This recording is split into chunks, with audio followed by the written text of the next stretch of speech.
Welcome everyone to our video on fat. And fat is such an interesting topic that I've decided to break it up into two videos for you.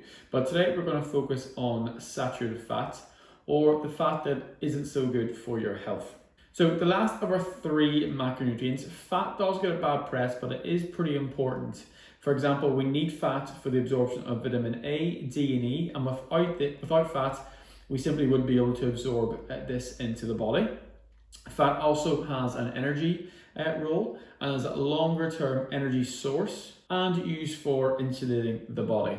Any energy that we do not use at a certain period of time, as soon as we ingest it or as soon as it's broken down, will be moved into a fat cell to be used at a later date. So there are two types of fat. You've got saturated and unsaturated. Today we're going to focus on saturated fat.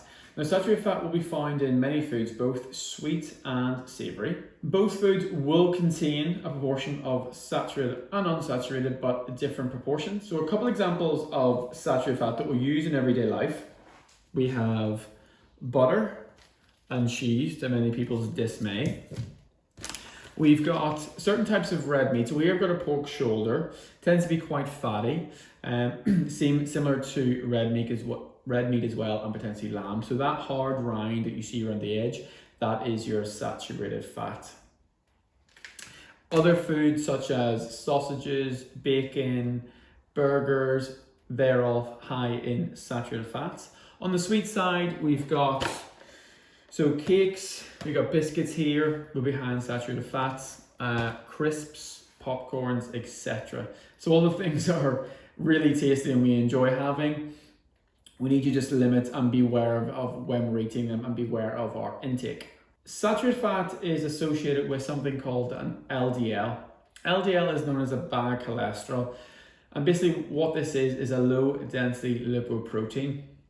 Now, low density lipoproteins will line the arteries, making them hard and narrow. So this obviously has bad connotations for us, as it increases our blood pressure, puts extra strain on our cardiovascular system, which you want to avoid at all times. So I'll go a little bit more of detail into that in the next video. But to sum up, saturated fats associated with higher levels of cholesterol, line the arteries, making them hard and narrow, and typical food products, meat, dairy, confectionery as well, so the sweets and cakes. But thank you for listening, and I'll see you soon.